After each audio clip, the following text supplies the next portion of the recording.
오늘 우리에게 주시는 하나님의 말씀은 사무엘상 3장 1절로 21절까지의 말씀입니다. 봉독은 1절에서 5절, 8절에서 12절, 19절에서 21절만 하겠습니다. 어린 사무엘이 엘리 곁에서 주님을 섬기고 있을 때이다. 그때에는 주님께서 말씀을 해주시는 일이 드물었고 환상도 자주 나타나지 않았다. 어느 날 밤 엘리가 잠자리에 누워있을 때였다. 그는 이미 눈이 어두워져서 잘 볼 수가 없었다. 사무엘은 하나님의 궤가 있는 주님의 성전에서 잠자리에 누워 있었다. 이른 새벽 하나님의 등불이 아직 환하게 밝혀져 있을 때 주님께서 사무엘아, 사무엘아 하고 부르셨다. 그는 제가 여기 있습니다 하고 대답하고서 곧 엘리에게 달려가서 부르셨습니까? 제가 여기 왔습니다 하고 말하였다. 그러나 엘리는 나는 너를 부르지 않았다. 도로 가서 누워라 하고 말하였다. 사무엘이 다시 가서 누웠다. 주님께서 사무엘을 3번째 부르셨다. 사무엘이 일어나 엘리에게 가서 부르셨습니까? 제가 여기 왔습니다 하고 말하였다. 그제야 엘리는 주님께서 그 소년을 부르신다는 것을 깨닫고 사무엘에게 일러주었다. 가서 누워있거라. 누가 너를 부르거든 주님 말씀하십시오. 주님의 종이 듣고 있습니다 하고 대답하여라. 사무엘이 자리로 돌아가서 누웠다. 그런 뒤에 주님께서 다시 찾아와 곁에 서서 조금 전처럼 사무엘아, 사무엘아 하고 부르셨다. 사무엘은 말씀하십시오. 주님의 종이 듣고 있습니다 하고 대답하였다. 주님께서 사무엘에게 말씀하셨다. 내가 이제 이스라엘에서 어떤 일을 하려고 한다. 그것을 듣는 사람마다 무서워서 귀까지 멍멍해질 것이다. 때가 오면 내가 엘리의 집을 두고 말한 모든 것을 처음부터 끝까지 다 이루겠다. 사무엘이 자랄 때 주님께서 그와 함께 계셔서 사무엘이 한 말이 하나도 어긋나지 않고 다 이루어지게 하셨다. 그리하여 단에서 브엘세바까지 온 이스라엘은 사무엘이 주님께서 세우신 예언자임을 알게 되었다. 주님께서는 실로에서 계속하여 자신을 나타내셨다. 거기에서 주님께서는 사무엘에게 나타나셔서 말씀하셨다.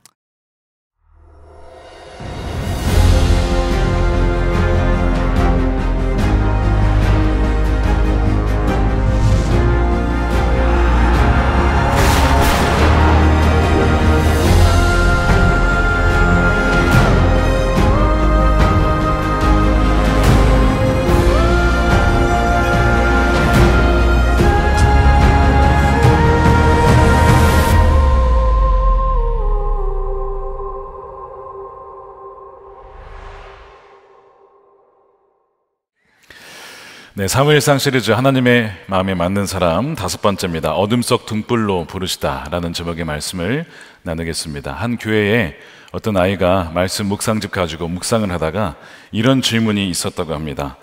약하고 부족한 나를 하나님이 부르실 때 어떻게 대답하면 좋을까요? 하나님의 부르심에 대해 대답할 말을 적어보세요. 보통 이런 질문에 이렇게 접근합니다. 나는 약하고 부족하지만 하나님 함께 하시면 할 수 있습니다. 저를 사용해 주세요. 이렇게 묵상 답을 쓰곤 하죠. 이 아이가 또박또박 7글자로 이렇게 썼다고 합니다. 딴 사람 시키세요. 능력도 없는데 나를 왜 시켜? 야, 이게 실화입니다. 실화. 네, 실화. 야, 여러분, 하나님이 찾으실 때에, 부르실 때에 응답하시길 축복합니다. 괜히 부르시는 게 아니에요. 아무나 부르시지 않습니다. 부르셨을 때는 다 이미 검증된 겁니다. 하나님 부르신다는 거예요. 최근에 신학교 이제 정원에 있는데 입학이 미달이 돼가지고 입시에서 정원 미달이 되었던 경우를 보게 됩니다. 많은 이들이 한국교회가 그래서 위기다, 신학생들이 줄고 있다는 거예요. 그러나 저는 다른 관점에서 한번 질문을 던져보고 싶습니다. 뭐냐면 신학생들이 줄어드는 것이 과연 위기일까? 물론 신학교 측면에서는 학생들이 줄면 재정이 주니까 위기는 맞습니다. 그런데 그렇다고 해서 하나님의 부르심이 없는데도 불구하고 신학교에 입학하여서 소명 없이 교회를 맡는다면 여러분, 이것이 진정 위기가 되는 거예요. 한국교회의 위기가 되는 것입니다. 이미 사무엘상 2장에서 살펴보았지만 이스라엘 민족의 위기는 제사장의 숫자가 줄어서 온 것이 아니었습니다. 엘리 이후에 이미 두 아들들이 대를 이어서 그 차세대 목회자들이 이미 준비가 되어 있었어요. 숫자가 부족한 것이 아니었습니다. 문제가 무엇이었냐면 그들이 하나님을 알지 못했고 하나님의 말씀을 들을 수가 없었고 들을 마음도 없었고 그런 위치에서 제사장직을 감당했다는 것, 바로 이것이 위기였다는 것이죠. 소명 없는 자들이 하나님의 종이 되어 제사장 직분을 맡았다는 것이 바로 큰 위기였다는 겁니다. 지금 여러분들의 삶에서 다가오고 있는 마주하는 위기를 한번 생각해 보세요. 정말 그것이 위기라고 생각하십니까? 우리가 진단을 잘못 내리면 처방전도 잘못된 게 오기 마련입니다. 그러므로 바른 진단을 내려야만 거기에 합당한 해결책을 찾을 수가 있어요. 우리가 오늘 말씀을 들으면서 우리 삶의 위기가 진짜 무엇인가를 깨닫게 되기를 원합니다. 어린 사무엘이 살았던 이 시대는 주님의 말씀과 환상이 드물었던 시기라고 이렇게 말씀을 해요. 1절에 어린 사무엘이 엘리 곁에서 주님을 섬기고 있을 때다. 그때는 주님께서 말씀을 해주시는 일이 드물었고 환상도 자주 나타나지 않았다. 사사기 시대는 영적으로 어두웠던 암흑기 시대입니다. 왜냐하면 사람들이 하나님 말씀에 귀를 기울이지 않았습니다. 말씀이 없었던 것이 아니고 하나님 말씀하지 않은 것도 아닌데 말씀에 귀를 기울이지 않았기 때문에 들리지 않았고 하나님도 더 이상 말씀하실 수가 없었던 것이죠. 그래서 사람들이 어떻게 결정했냐면 자기의 소견에 옳은 대로 내가 보기에 옳은 거 이렇게 택하면서 살았다는 거예요. 여러분, 그것이 혹시 우리의 삶은 아닙니까? 하나님 말씀에 귀 기울이기보다는 내가 보기에 옳은 것, 내가 보기에 합리적인 것만을 택하는 것. 물론 하나님 우리에게 이성을 주셨기 때문에 그런 결정을 내려야 하지만 하나님, 이게 맞습니까?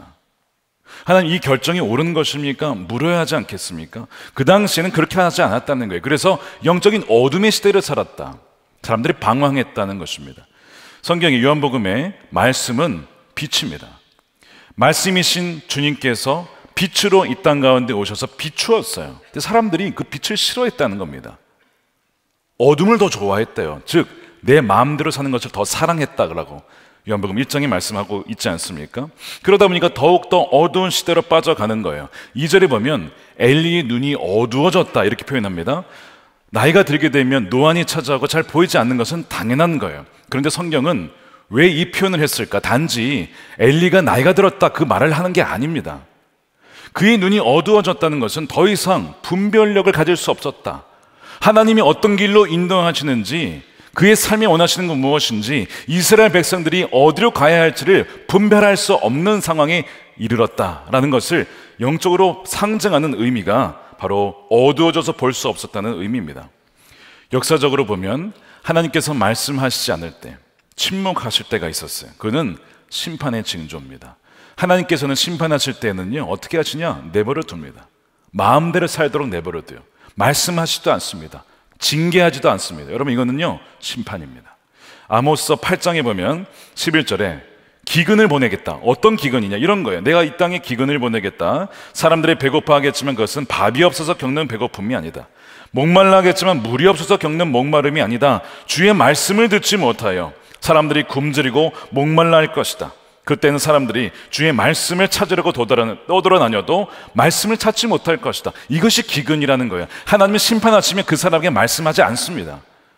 그러니까 아무리 먹을 것이 많고 풍족하고 부족함이 없어도 하나님 말씀을 주지 않음으로써 심판을 받는, 여러분 정말 두려운 일 아닙니까? 여러분, 우리 삶을 잘 돌아봐야 됩니다. 여러분, 최근에 하나님 말씀을 들은 적이 언제입니까? 하나님의 음성을 들은 적이 언제입니까?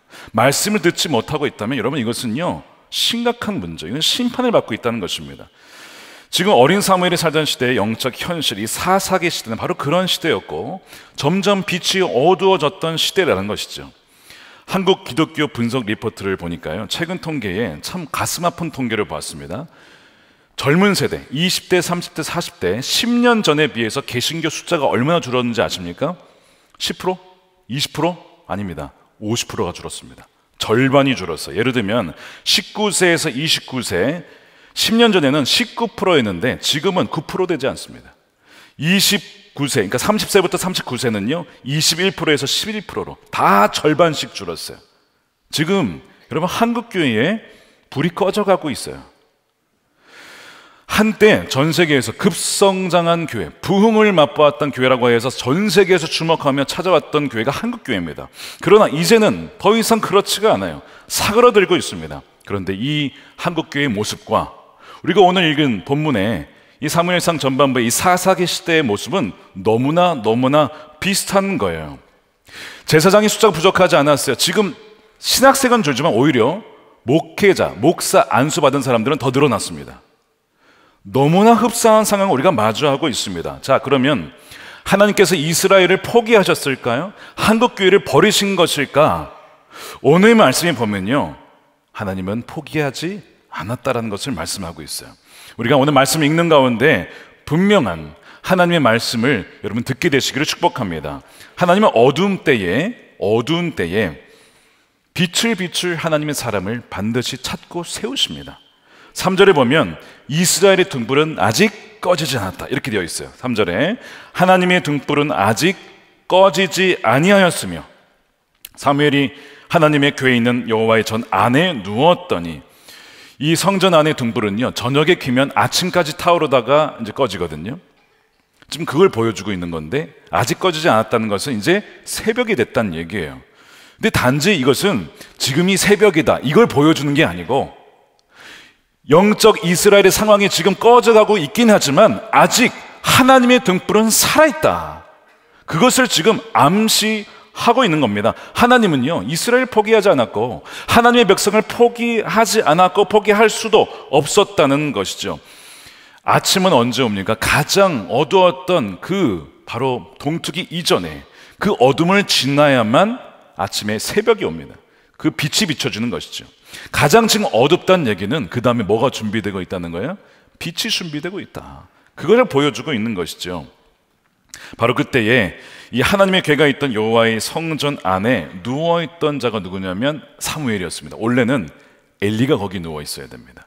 제사장은 언제든지 하나님이 말씀하실 때 귀를 기울였다가 들을 수 있도록 거기에 머물러 있어야 되는데, 지금 엘리는 어디가 있어요? 자기 처소에서 누워있대요.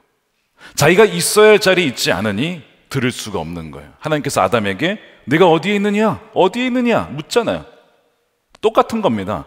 엘리가 자기가 지금 있어야 할 자리에 있지 않고 엉뚱한 데가 있으니까 하나님의 음성을 들을 수가 없는 것이죠. 엘리는 또한 하나님의 음성을 들을 기대조차 하지 않습니다. 하나님의 음성이 들릴 거야 라고 기대하면 하나님 말씀하신 기대조차 하지 않고 그냥 귀를 닫아버리고 자버리니까 영적으로 잠들어 있기 때문에 하나님의 말씀하셔도 못 듣는 것이죠. 그나마 감사한 것은 그래도 양심이 있어서 자기 대신에 있을 사람을 거기에 세웠어요. 그 사람이 사무엘입니다. 사무엘이 하나님의 전에 누워 있었어요. 하나님께서 엘리 대신에 하나님 전 안에 있던 사무엘을 부르십니다. 사무엘아. 여러분 기억하십시오. 하나님은 지금도 말씀하십니다. 하나님 지금도 여러분들을 부르십니다. 여러분 들으셔야 돼요. 사무엘아. 사무엘이 음성을 들었어요. 그래서 달려가는데 이게 하나님 음성인 줄 모릅니다. 엘리가 부른 줄 알고 엘리에게 달려가는 거예요. 부르셨습니까? 제가 여기 왔습니다. 엘리가 나 부른 적 없는데 돌아가라. 또 사무엘아. 부르셨습니까? 또 달려가는 거예요. 나 너 부른 적 없어. 차례로 돌아가. 3번 반복이 됩니다. 그래서 하나님께서 계속 이런 일을 하시면서 사무엘을 반복적으로 부르시는 장면을 봐요.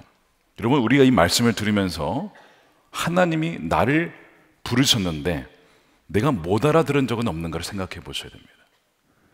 지금 사무엘은요 영적으로는 참 순수해요. 사무엘이 순수한 사람입니다. 그래서 하나님 쓰시는 것이죠. 그러나 영적으로는 미숙했어요. 경험이 없습니다. 아직 하나님과 대화해 본 적이 없어요. 말씀을 들어본 적이 없습니다. 하나님 앞에서 섬기긴 했지만 인격적인 교제가 없는 것이죠. 우리가 물어볼 때에 예수님이 인격적으로 만나셨습니까? 마치 사람과 사람이 대화하듯이 주님과 그런 경험이 있으십니까? 물어보잖아요. 사무엘은 아직 그런 경험은 없었던 거예요. 하나님의 음성을 들어도 이게 사람의 음성이라고 여기는 겁니다. 여러분, 사람의 음성을 통해서도 하나님이 말씀하십니다. 그러니까 우리가 이 두 개를 구별할 수 있어야 돼요. 하나님의 음성이 사람으로 올 때 사람의 음성을 통해서 하나님의 음성이구나 알아야 되는데, 사무엘은 이거를 그냥 사람의 음성으로 착각했다는 것이죠. 왜냐? 7절에 이때 사무엘은 주님을 알지 못했다. 말씀이 그에게 나타난 적도 없기 때문에 그렇습니다. 자, 그래서 이런 일, 즉 하나님의 음성을 우리에게 주님께서 들려주심에도 불구하고 우리가 들었는데도 이거를 사람의 음성으로 여기고 그냥 지나쳐 버리는 경우가 우리에게도 벌어질 수 있으니 여러분 아셔야 돼요. 그래서 뭘 훈련받아야 됩니까? 하나님의 음성을 듣는 훈련을 받으셔야 돼요. 우리가 제자훈련 과정에도 그 과정이 있긴 하지만 짧은 한 줄을 다루기 때문에 사실상 제대로 훈련받기가 쉽지가 않습니다. 그래서 우리가 삶에서 훈련을 받아야 돼요. 하나님은 어떻게 말씀하십니까? 여러분, 육성으로도 말씀하실 수 있어요. 그런 경우가 있습니다. 그러나 대개 어떻게 말씀하시냐면 이미 완벽하게 주어진 계시인 성경 말씀을 통해서 또한 우리가 예수를 믿을 때 누가 계세요? 우리 안에 성령님이 옆에 계신 게 아니고 우리 안에 들어와 계시기 때문에 우리 안에서 아주 세미한 음성으로 우리에게 말씀을 하시거든요. 여러분, 그걸 캐치하고 분별할 수 있어야 됩니다. 자, 제가 최근에 명확하게 들었던 음성에 대한 간증을 좀 나눌게요. 뭐 대단한 건 아니지만 작년 12월에 이 연말이 되면 많은 결정을 내려야 됩니다. 그 중에 중요한 것이 인사결정입니다. 인사결정. 교회에게 지대한 영향을 미치는 부분 아닙니까? 결정을 그날 어떤 날을 내려야 되는데 기도하는데 마음이 편치가 않아요. 왜 마음이 편치 않을까요? 여러분, 그럴 때는 물어보셔야 돼요. 성령님이 근심하시는 것일 수 있습니다. 내가 A라는 결정을 내릴 때 마음이 편치 않다면 성령이 이걸 원하시지 않는가를 여러분 물어보셔야 돼요. 그리고 기다리셔야 됩니다. 어떤 말씀을 하시는지. 바로 그날이 그날이었어요. 마음이 편치가 않은 거예요. 제가 그날 장로님 신방에 있어서 말씀을 준비하다가 읽다가 이사야서 11장을 읽게 되었습니다. 11장 말씀에 1절, 2절 읽다가 이 두 구절 가지고 말씀을 이제 나눠야겠다 했는데 3절 말씀은 연관된 말씀이긴 하지만 그쪽 본문은 아니었거든요. 근데 이런 말씀이 다가왔어요. 그가 여호와를 경외함으로 즐거움을 삼을 것이며 그의 눈에 보이는 대로 심판하지 아니하며 그의 귀에 들리는 대로 판단하지 아니하며, 이 말씀을 딱 읽는데, 자, 성경 말씀이잖아요. 근데 내적인 음성이 들려요. 어떻게 말씀하시냐? 다윗아, 너의 귀에 들리는 대로 판단해서는 안 된다. 제가 아까 마음이 불편하다고 했어요. 주님 뭐라고 말씀하시니까 귀 기울인다고 했어요. 근데 이 말씀을 주셨어요. 제가 이제 어떤 보고나 여러 가지 이해서 이제 들은 거를 가지고 이제 결정을 내리거든요. 근데 주님은 그걸 가지고 결정하지 말라는 거예요. 그럼 하나님 어떻게 해야 됩니까? 그래서 제가 다른 분을 통해서 다른 방법으로 또 알아보기 시작했습니다. 그랬더니 전혀 다른 얘기가 나와요. 두 개의 전혀 다른 얘기가 나오는 거예요. 그래서 제가 A라고 결정하지 않고 B라고 결정을 내렸어요. 어떻게 됐을까요? 여러분, 그 결정이 옳은지는 시간이 지나면 검증이 돼요. 시간 지나니까 B라는 결정이 맞았던 거예요. A라는 결정을 내렸으면 큰일 날 뻔했어요. 교회에 지대한 영향을 미칠 뻔했어요. 근데 B를 결정을 하게 된 것이 하나님의 정확한 인도하심이었다는 것이죠. 여러분, 하나님은요 성경 말씀을 통해서 우리에게 지금도 사무엘을 부르셔서 계시하듯이 우리에게 말씀을 하신다는 거예요. 그래서 우리가 뭘 하자는 겁니까? 성경 말씀을 매일 통독을 하고 말씀 함께를 통해서, 지금 욥기 어렵지만 그 안에도 담겨진 주의 음성이 있기 때문에 분별하자는 것이죠. 또한 하나님은 환경을 통해서도 말씀하시잖아요. 지난 주말에 어떤 분이 기도받으러 오셨는데 참 마음 아픈 이야기를 들었습니다. 친척 중에 갑자기 젊은 나이에 돌아가신 분이 계셨어요. 갑자기 죽은 거예요. 근데 사실 그분이 복음을 알지 못하는 사람이었습니다. 늘 부담이 있었어요. 내가 복음을 전해야 되는데 근데 전하지 못한 채 죽은 거예요. 그게 너무 마음이 부담이 되고 너무 마음이 아파서 기도받으러 오셨어요. 근데 그분이 그러시는 거예요. 나를, 사실 하나님이 이 친척 가운데 나를 복음을 전하게 하는 전도자로 세우셨는데 제가 그걸 순종하지 못했습니다. 그래서 제가 기도해 드렸어요. 하나님, 이분을 통해서 가족과 친척이 구원을 얻는 그 약속의 말씀, 너와 내 집이 구원을 얻으리라, 이 말씀대로 이루어지게 해 주십시오. 간절하게 기도해 드렸어요. 이분이 잊고 있었던 자신의 부르심을 뭘 통해 깨달은 거예요? 그 친척의 죽음을 통해서 깨닫게 되고 다시 그분의 음성을 듣고 반응을 하기 시작한 것입니다. 여러분, 환경을 통해서 하나님은 지금도 우리에게 말씀을 하시는 거예요. 그러면 지난 주에, 지난 달에 어떤 일이 여러분들의 삶에 벌어지셨습니까? 그 안에 하나님은 우리에게 지금 말씀하고 계신 거예요. 들으셔야 돼요. 귀를 막으면 더 이상 하나님 말씀하지 않으십니다. 자, 그래서 이제 이 세 번째, 하나님께서 사무엘을 부르셨을 때 엘리가 그제서야 알아차린 게 뭐냐면 하나님이 이 사무엘을 지금 부르고 계시구나. 엘리가 그래도 엘리가 이런 감각은 있었어요. 그래서 사무엘에게 가르쳐 주는 거예요. 혹시 또 누가 너의 이름을 부르면 주님, 제가 여기 있습니다. 말씀하소서. 이렇게 하라고 가르쳐 줘요. 8절에 그렇게 나오죠. 주님께서 그 소년을 부르신다는 것을 엘리가 깨닫고 사무엘에게 일러주었다. 가서 누워있거라. 누가 너를 부르거든 주님 말씀하십시오. 주님의 종이 듣고 있겠습니다 하고 대답하여라. 훈련을 받고 이제 사무엘이 제자리로 돌아갑니다. 그런데 이 장면은 좀 슬픈 장면이에요. 왜 슬픕니까?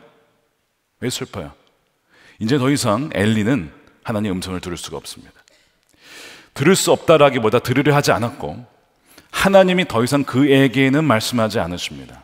이제는 누구에게 말씀하십니까? 사무엘에게 말씀을 하시는 거예요. 너무 가슴 아픈 얘기죠. 여러분, 우리의 신앙이 과거의 추억으로 끝나지 않기를, 추억을 생각하며 신앙하지 않기를 원합니다.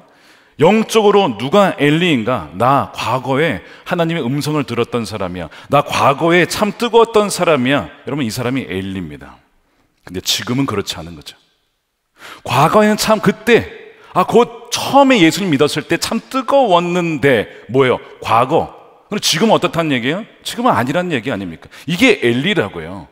과거의 사람, 어제의 사람, 한때 쓰임받았던 사람, 한때 주님과 교제했던 사람, 이게 엘리라고요. 그러나 지금은 그 친밀함을 잃어버린 너무나 안타까운 사람 아닙니까? 주님과의 관계는 과거만이 아니라 항상 여러분 현재이기를 축복합니다. 만나는요, 지난주만 어제만 먹은 것이 아니라 항상 오늘이어야 되는 거예요.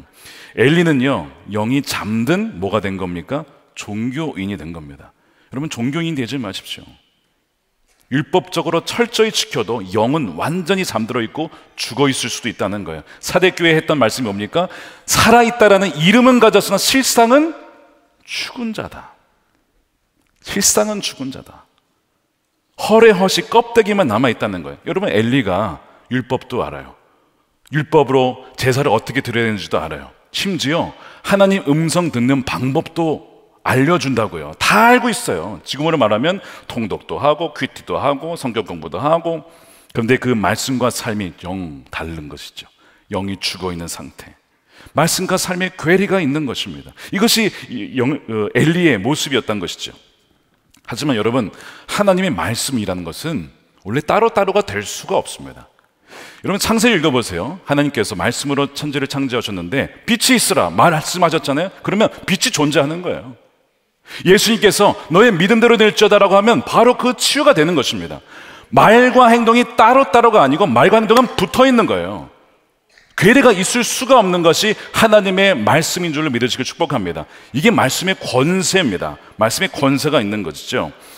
그래서 사무엘상 3장을 쭉 천천히 읽어보시면 뭐가 반복되냐면 말씀이라는 단어가 반복해요. 말씀하셨다, 말씀하셔서 제가 듣겠나이다. 말씀이 반복되었는데 이 말씀이라는 단어가 히브리어로 다바르라고 합니다. 하나님이 말씀하셨다, 다바르. 그런데 이 다바르가 또 다른 의미가 있어요. 행위, 행동이라는 의미가 있습니다. 말씀과 행위, 행동 똑같이 다 다바르예요. 근데 오늘 본문에도 다바르라는 단어가 하나는 말씀으로 번역됐고 하나는 행위 일로 번역이 됐어요. 어디냐? 11절입니다. 11절에 주님께서 사무엘에게 말씀하셨다. 뭐예요? 다바르예요. 근데 내가 이제 이스라엘에서 어떤 일, 어떤 행위, 어떤 행동을 하려고, 이것이 바로 또 다바르입니다. 그 엘리 가문에 심판을 내리겠다는 거거든요. 그 행동을 할 것인데 들으면 너가 깜짝 놀랄 것이고 사람들이 귀가 멍멍할 정도로 충격을 받을 것이다. 이 일을 하나님이 행하신다는 거예요. 하나님 말씀하시면 반드시 이루어집니다. 하나님 말씀은 땅에 떨어지지 않기 때문에 그래요. 바로 여기에 하나님께서 그 시대의 등불로 부르시는 자는 누구냐? 거기에 비밀이 여기에 담겨 있습니다.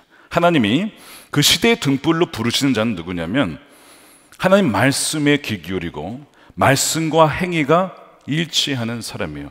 말한 대로 살고 산 대로 말하는 그 사람을 하나님이 부르시는 것이죠. 그 사람의 시대의 등불입니다.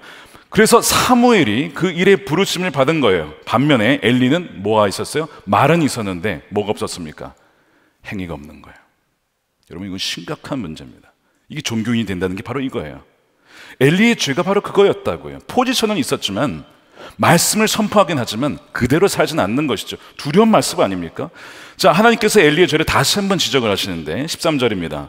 엘리는 자기 아들들이 스스로 저주받을 일을 하는 줄 알면서도 자식들을 책망하지 않았다. 그 죄를 엘리는 이미 알고 있다. 그래서 그 집을 심판하겠다는 거예요. 여러분, 지난주 기억나십니까? 엘리가 아들들을 책망했습니다. 성소에서 그런 일을 했을 때 너 그러면 안 된다. 예물 가지고 장난칠 때 너 그러면 안 된다. 어쩌자고 그러느냐. 막 책망을 호되게 했어요.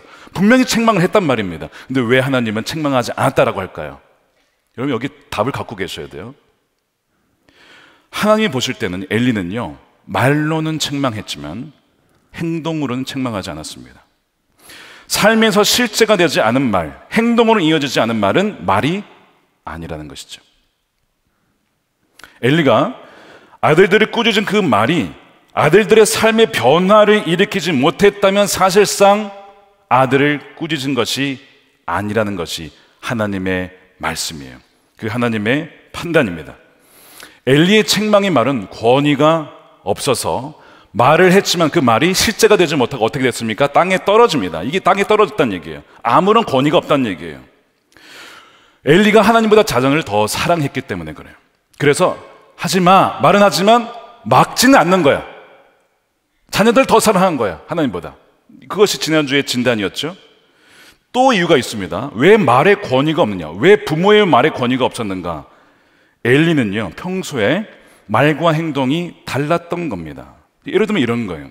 얘들아, 하나님보다 돈을 더 사랑하거나 의지하면 안 돼. 돈은 도구야. 하나님이 복을 주시면 돈을 주실 수 있고 도구로 잘 선하게 쓰면 돼. 그러나 의지해서는 안 돼 라고 가르친다고 칩시다. 맞는 말이죠. 그런데 그 부모님이 평소에 돈 하면서 돈은 자꾸 돈을 의지하면서 오직 살아가는 것이 돈이라고 칩시다. 자녀들 그걸 다 봤어요. 이 말을 한다고 자녀들이 들을까요? 안 듣습니다. 왜요? 말과 행동이 다르기 때문에. 이게 권위가 없는 거예요. 엘리의 말이 왜 권위가 없었는가? 평소에 아들들이 아버지의 삶을 본 것입니다. 너희 그렇게 하지 마 라고 해도 아무런 권위가 없는 거예요. 에이, 아버지도 그렇게 살았잖아요. 말이 떨어진 것이죠. 권위가 없는 것입니다. 그래서 하나님이 엘리의 가문을 더 이상 쓸 수가 없었다는 것입니다. 여러분, 촛대는요 옮겨집니다. 사무엘로 넘어가는 거예요. 하나님께서 자, 한 번, 두 번, 세 번이나 불렀는데 사무엘을 못 알아들으면 보통 아유, 너 말고 다른 애 불러야겠다 하실 만도 한데 네 번째나 찾아오세요. 네 번째. 그것도 네 번째 부르실 때는 굉장히 다급하게 부르십니다. 자, 10절에 그런데 주님께서 다시 찾아와 곁에 서서 조금 전처럼 사무엘아 사무엘아 두 번 부르시죠. 하고 부르셨다. 사무엘은 배웠잖아요. 말씀하십시오. 주님의 종이 듣고 있습니다 라고 대답하였습니다. 자, 하나님이 사무엘아 사무엘아 이름 두 번 부르셨어요. 성경에서 누군가의 이름을 두 번 연속 부르실 때는 하나님이 간절하실 때, 뭔가 위급하실 때, 너 아니면 안 될 때, 그때 부르시는 거예요. 아브라함이 이삭 바칠 때 아브라함 아브라함아 다급하실 때 부르시죠. 모세를 떨기나무에서 부르실 때 모세야 모세야 두 번 부르십니다. 지금 마찬가지로 사무엘아 사무엘아 부르시는 거예요. 왜 그러냐면 모세야 너 아니면 안 된다. 사무엘아 너 아니면 안 된다. 내가 너를 이 시대에 등불로 삼은 거야. 너가 아니면 안 돼 라고 계속 반복적으로 부르시는 거예요. 여러분 잘 생각해 보십시오. 하나님이 최근에 여러분들을 반복적으로 부르실 때 혹시 못 느끼셨어요? 상황을 통해서, 환경을 통해서, 말씀을 통해서 기도하는 가운데 나를 어딘가로 부르신다. 하나님 나를 사용하시겠구나. 여러분 그 응답하셨습니까? 분별하셨습니까? 하나님이 계속 찾아오시는 거예요. 그 얘기는 나는 이 백성 포기할 수 없거든. 그래서 너가 있어야 된다. 너가 이 백성의 등불이야 라고 초대해 주시는 거예요. 여러분 성경을 읽다 보면요, 이제 뭐 사무엘도 나오고 이제 뭐 사울, 다윗 이렇게 나오지만 주인공이 사무엘, 다윗이 아닙니다. 누가 주인공이에요? 그들을 부르시는, 끝까지 포기하지 않고 하나님의 약속을 성취하시려는 그 열심을 가지고 나아가시는 하나님의 주인공이에요. 하나님이, 그 하나님이 저와 여러분들을 부르시는 거야. 뭐 하자고? 같이 동역하자고, 이 놀라운 이야기에 동참하라고, 하나님의 구원 역사에 참여하라고. 얼마나 영광스러운 초청입니까? 여러분, 그 부르심에 응답하신 여러분 되시길 축복합니다. 응답하셔야 된다는 것이죠. 자, 그래서 반복적으로 여러분들이 이제 있는 위치가 다 다르실 거예요. 정치, 경제, 사회, 문화, 교육, 가정, 각 영역 속에 여러분들이 계십니다. 여러분, 그 부르신 이유를 여러분 아셔야 돼요. 떠나시면 안 됩니다. 엘리처럼 자기의 처소를 떠나서 엉뚱한 데 가 있으면요, 하나님 말씀하시지 못한다고요. 그 부르신 곳에서 주님 말씀하십시오. 저를 왜 이곳에 부르셨습니까? 어떤 말씀이든 제가 순종하겠습니다 라고 응답하는 그 사람을 아무리 시대가 어두워도 하나님 반드시 등불로 사용한 줄을 믿으시길 축복합니다. 여러분, 등불로 부르시는 거예요. 자, 여기에 보면요, 어두운 시대의 등불을 부르시는 사람의 특징이 있어요. 하나님은요, 누구나 쓰실 수 있거든요. 근데 아무나 부르진 않습니다. 아무나 부르시진 않아요. 자, 그래서 누구를 부르시는가? 전적인 순종의 자세가 되어 있는 사람입니다. 지난 금요 성령 집회 한번 들어보시면 성령을 부어주기 전에 먼저 제자들에게 훈련받기를 원했던 것은 순종을 배우는 것이었습니다. 그 다음에 성령이 부어져요. 마찬가지입니다. 전적인 순종의 태도가 되어 있느냐, 그 사람 하나님 부르십니다. 자, 사무엘이 누구의 종입니까? 지금 엘리의 종이에요. 언제든지 부르면 달려갈 준비가 되어 있는 거예요. 부르셨습니까? 부르셨습니까? 계속 이거하고 있잖아요. 3번, 4번째가 또 계속 그냥 응답하는, 참 이 자세가 너무 귀하지 않습니까? 하나님 그 사람을 쓰시는 거예요. 이게 원리인데요, 여러분, 여호수아가 처음부터 하나님의 종이 아니었어요. 누구의 종이었습니까? 모세의 종이었어요. 엘리사가 처음부터 하나님의 종이 아닙니다. 엘리야의 종이었습니다. 다윗이 처음부터 하나님의 종이 아니라 사울의 종이었습니다. 그러나 그 과정을 지난 이후에, 순종의 과정을 겪은 이후에, 배운 이후에 하나님 비로소 그래, 내가 너를 나의 종으로 삼는다, 부르신다는 것이죠. 지금 이 사무엘이 하나님 앞에 섰을 때 제가 여기에 있습니다, 영어로는 here I am, 이 히브리어는 히넨이라고 부르는데, 히브리 문화에서, 이 이스라엘 문화에서 히넨이라고 대답할 때는 여러분 조심스럽게 대답해야 됩니다. 왜냐하면 이 히넨이라고 하는 이 말은 기꺼이 자신의 몸을 바칠 준비가 제가 되어 있습니다, 완전한 쓰임이 가능합니다 라는 뜻이에요. 나를 어디든지 주여 주인의 뜻대로 사용해 주십시오. 이것이 히넨이. 너 정말 그러냐? 너 정말 준비가 되어 있어? 히넨이 그렇으면, 그러면 하나님이 데리고 쓰시는 거예요. 이 준비가 되시기를 축복합니다. 이 고백이 여러분들의 고백이 되기를 축복합니다. 자, 그래서 하나님께서 모세를 부르실 때 모세가 히넨이라고 대답한 거예요. 이사야를 부를 때 이사야가 히넨이, 제가 여기 있습니다 라고 대답했던 것입니다. 하나님께서 쓰시는 사람이 누구냐? 말씀하실 때 경청하는 사람, 순종하는 사람, 그리고 그 말씀 그대로 전하고 그 말씀 그대로 살고자 하는 사람, 그 사람을 그 시대에 등불로 사용하신다는 거예요. 하나님은요, 아무리 시대가 어두워도 안타까워하긴 하시지만 걱정하지는 않습니다. 왜냐? 각 시대마다 등불을 준비하시기 때문에 그래요. 그 등불은요, 여러분 꺼지질 않습니다. 그 말씀이 어디에 나오냐? 열왕기상 11장이에요. 이제 그 북이스라엘과 남유다가 갈라지잖아요. 아, 이제 나라가 망하나 싶을 때 하나님이 망하는 게 아니야, 내가 불씨를 남겨둘 거야. 그거를 솔로몬에게 얘기하거든요. 자, 보세요. 한 지파는 솔로몬의 아들에게 주어 다스리게 할 것이다. 그러면 그가 내 이름을 기리도록 내가 선택한 도성 예루살렘에서 다스릴 것이고, 내 종 다윗에게 준 불씨, 이게 등불입니다. 니르라고 하고 있어요, 히브리어. 불씨가 꺼지지 않을 것이다. 시대별로 아무리 어두워도 하나님의 불씨로, 등불로 쓰임받는 사람은 반드시 있었다는 겁니다. 그것이 지금은 사무엘이에요. 시간 지나면 그것이 다윗이 되고, 시간 지나면 그것이 사도 바울이 되고, 시간이 지나면 또 누가 돼요? 여러분이 되는 줄 믿습니다. 불씨는 사그라들지 않아요. 궁극적인 불씨는 누구냐? 누굽니까? 예수 그리스도죠. 빛으로 오신 주님, 궁극적인 빛으로 어둠을 밝혔다고 했잖아요. 그분이 궁극적인 니르죠. 그분이 등불이 되십니다. 그래서 누구든지 그분을 믿는 자마다 뭐가 있는 겁니까? 우리 안에 빛이 있는 거예요.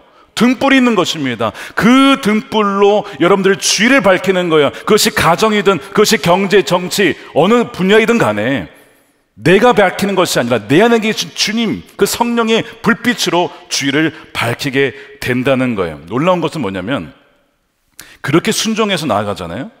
하나님은 어떤 권세를 주시냐면 그 사람의 말이 엘리처럼 땅에 떨어지는 것이 아니라 말이 다 응답되게 하신다는 거예요. 믿으십니까?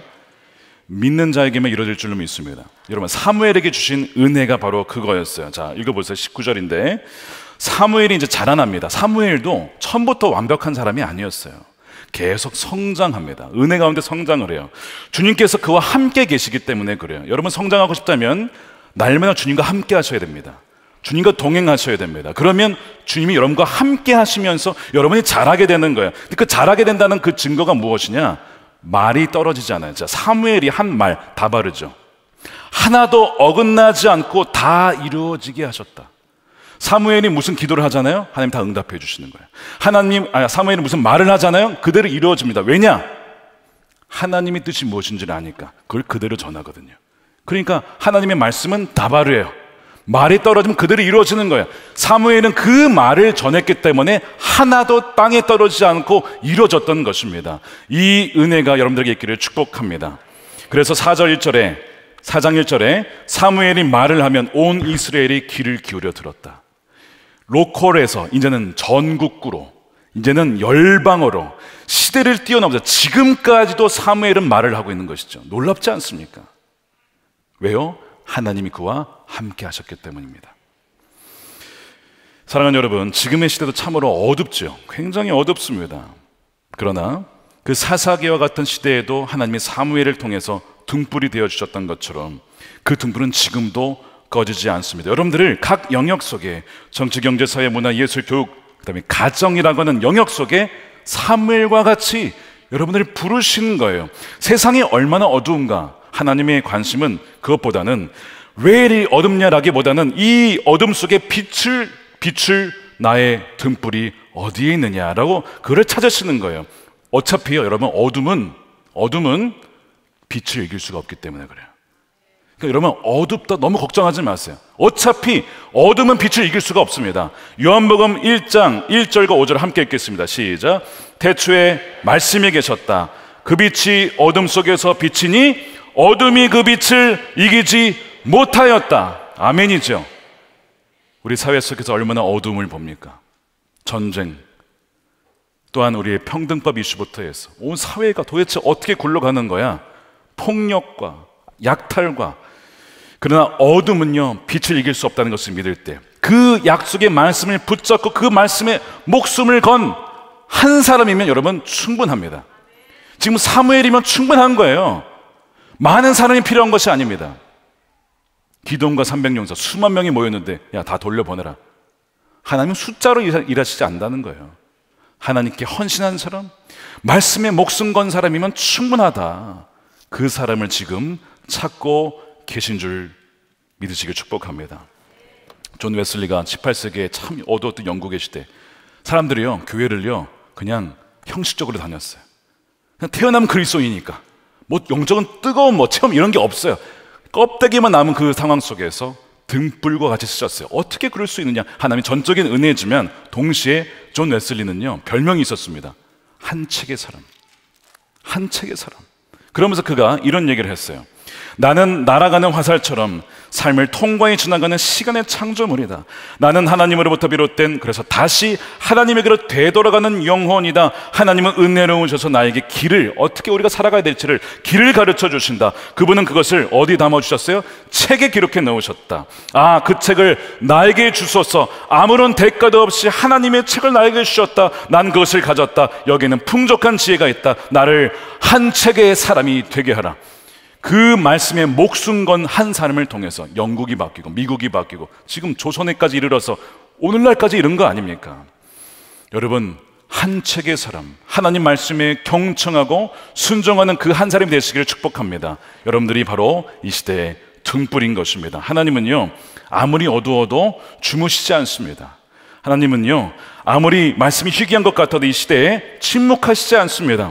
계속해서 반복적으로 사람들을 부르시고 찾으신다는 거예요. 그때에 하나님, 희낸이 여기 있습니다, 나를 사용해 주십시오 라고 믿음으로 반응하는 자들을 통해서 하나님의 역사는 반드시 이루어질 줄 믿습니다. 이 시간에 우리가 함께 기도했으면 좋겠어요. 한국 사회가 참 어둡고 한국 교회가 기울어가고 있습니다.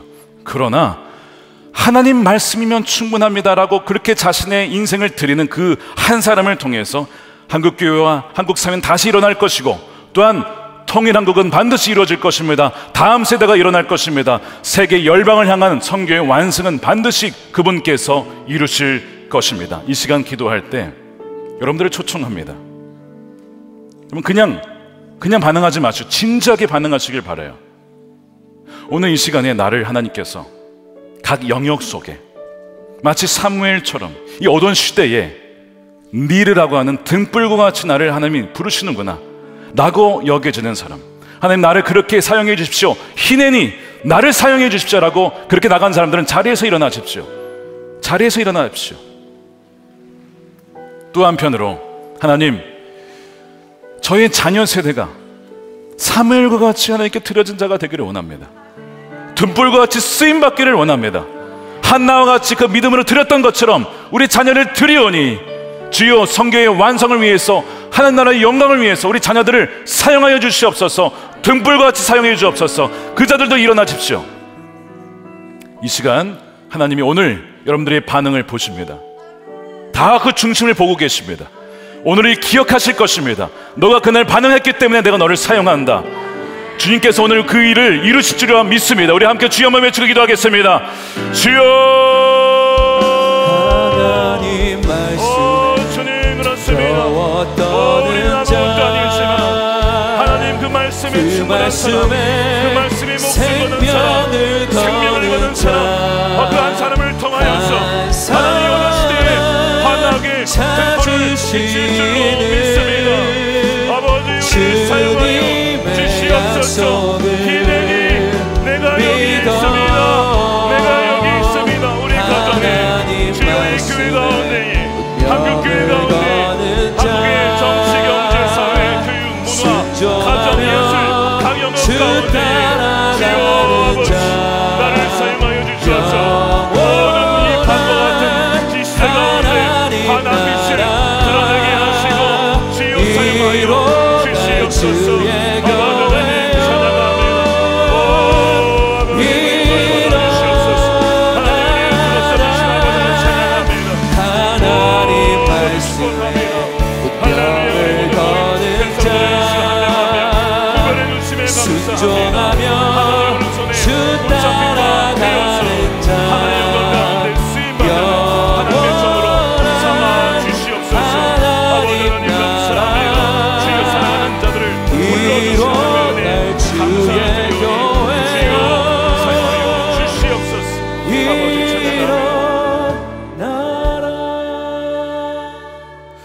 아버지 하나님 감사합니다. 우리를 불러주신 아버지 하나님, 희낸이 제가 여기 있습니다. 주여 말씀하여 주옵소서. 나를 사용하여 주시옵소서. 하나님 부르심에 하나님 응답한 주의 백성들을 기억하여 주셔서 이 어두운 세상 가운데 각 나라의, 또한 각 사회의 영역 가운데 하나님의 등불이 되어서 세상을 환히 비추는 자들이 다 되게 하여 주시옵소서.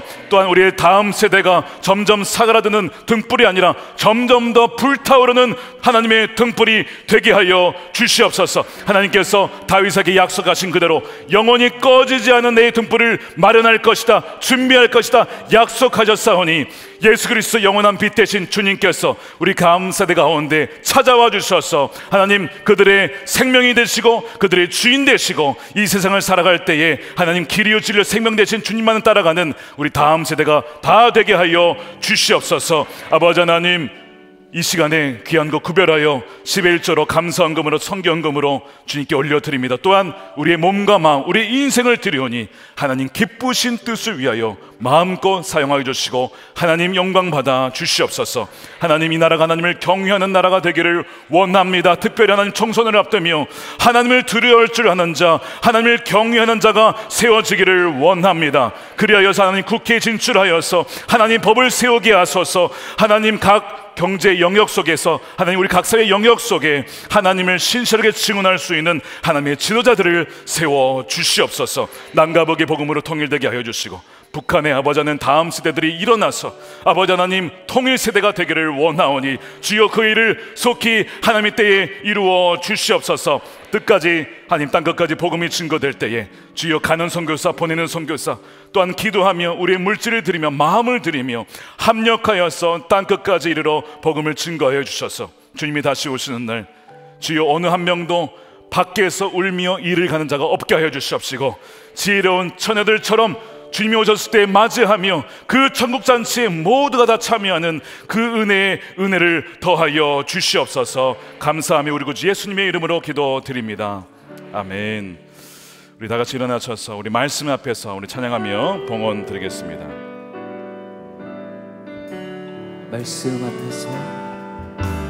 말씀 앞에서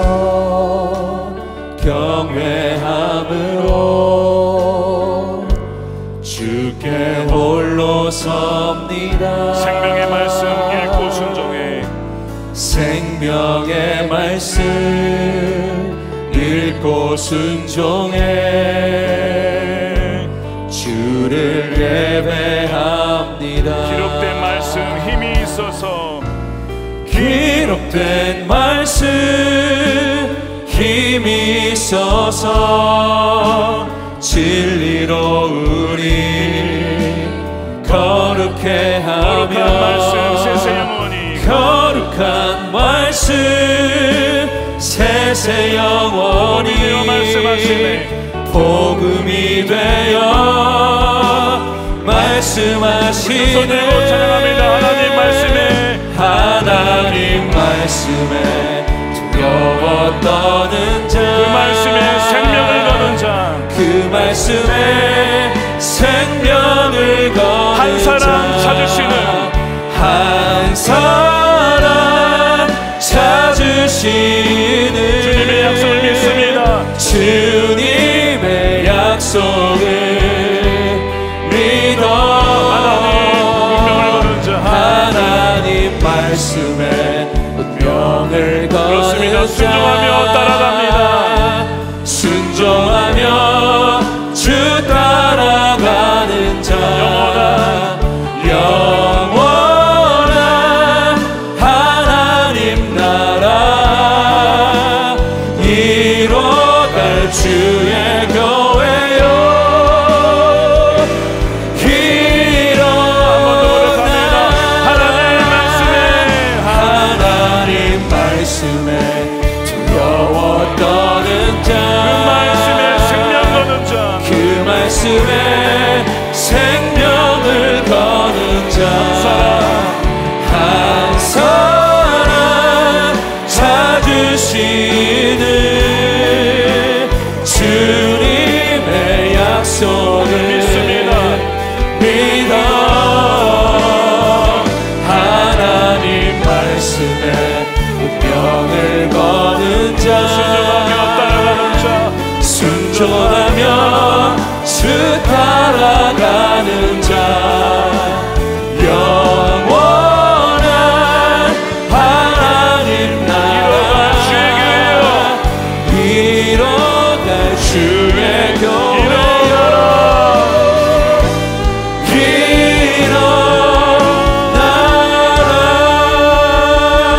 일어나라.